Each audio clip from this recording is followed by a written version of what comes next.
You are Locked On Syracuse, your daily podcast on the Syracuse Orange.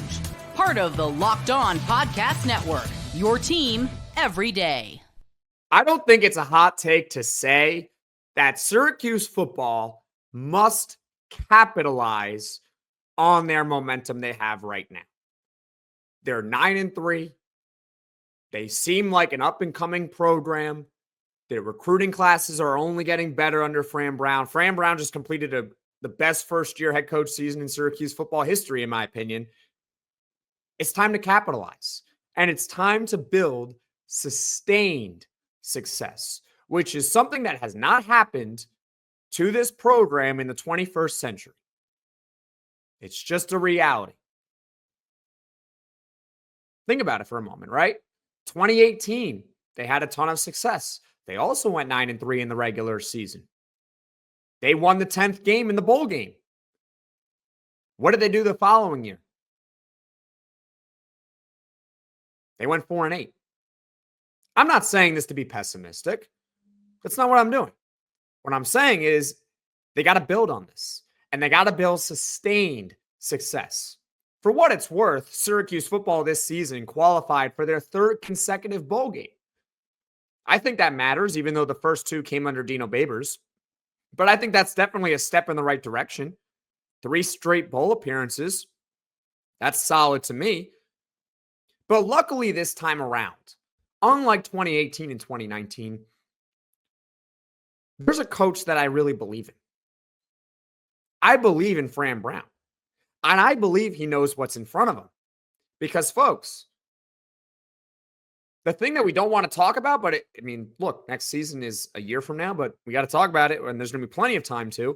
The schedule's a lot tougher on paper. And this season's schedule actually ended up pretty tough. The fact that they went 9-3 is pretty impressive. But next season, at Miami, at Clemson, at SMU, at Notre Dame, Tennessee neutral site, at Georgia Tech, they're going to have to build an even better team. But I think they will. The early signing day is coming up, December 4th, which is this Wednesday, to December 6th. Syracuse football, they have to retain their big fish that they currently have. But hopefully they can also land some big fish in recruiting. I mean, if they can get a guy like Javion Hilson, that 5-star, I know Texas is going after him, Texas A&M. He visited Missouri and Michigan. A lot of top programs are going after him. If Syracuse can land a guy like him, that would be massive. Keeping Demetrius Samuel, who I believe actually was in town to visit for Syracuse. I think it helps the fact that they won this week and they showed how great of an environment was. For those that don't know, Demetrius Samuel was the highest rated recruit on Syracuse football's 2025 class. Consensus 4-star guy, top 300 in the country, no doubt about it. They got to keep him, but they also got to get some big fish. And they also got to use the success they had this season as a sales pitch. What do I mean by that? Prior to this year, Fran Brown's sales pitch was a lot on hope, right? A lot on you have to have faith. You have to have belief. We're going to be a good program, guys. Come to Syracuse. We're going to be a good program. I promise you. I promise you. That's all cool and all. You can make all these promises in the world to these recruits. Results. Guess what they got this year? Results. 9-3. First year. How about that? You don't have to sell to these recruits anymore belief and hope. You can sell them on actual results. You come to Syracuse. Guess what? We're going to be a good football team. And guess what? You know what? We're going to be a good football team with or without you. You might as well come to Syracuse, right? Use the success as a recruiting tool because you have it now. Capitalize on the momentum. The portal. Can they repeat the success they had in the portal last season? They got guys like Kyle McCord and Fadil Diggs and Jackson Meeks and others. Can Fran Brown retain the top talent that he has on the roster from entering the portal? We're going to get to the NFL in a moment, but from at least entering the portal, can he keep a guy like LaQuinn Allen or a Trevor Pena. Can he do it? Hopefully he can. He's got to. Also, let's talk about the NFL now. Don't discourage guys from going to the league. It might hurt the team in the short term, but in the long term, when you can send guys to the NFL, that's another recruiting sales pitch. Transfer portal and high school. Hey guys, you come to Syracuse. Not only are we going to be a good football team, but we're going to develop you into a potential NFL player, which is ultimately the goal of many of these recruits.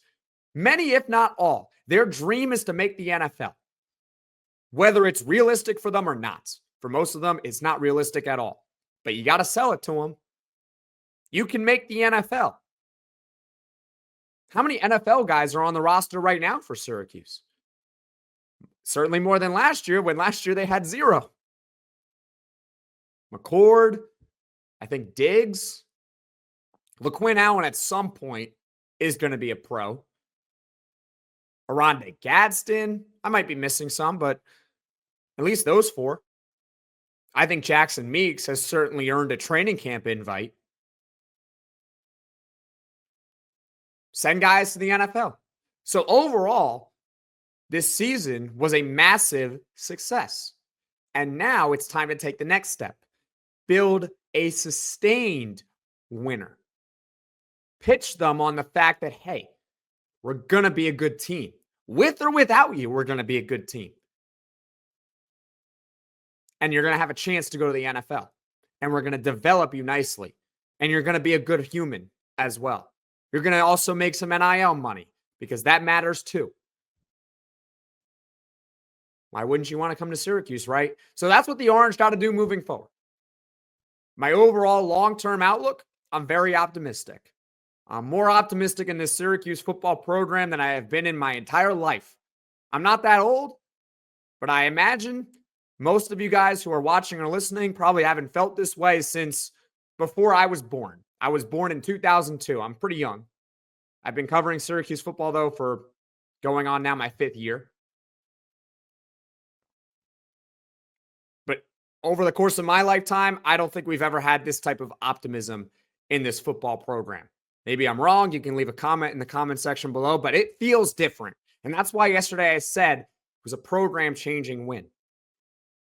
I'd love to hear your thoughts in the comment section below.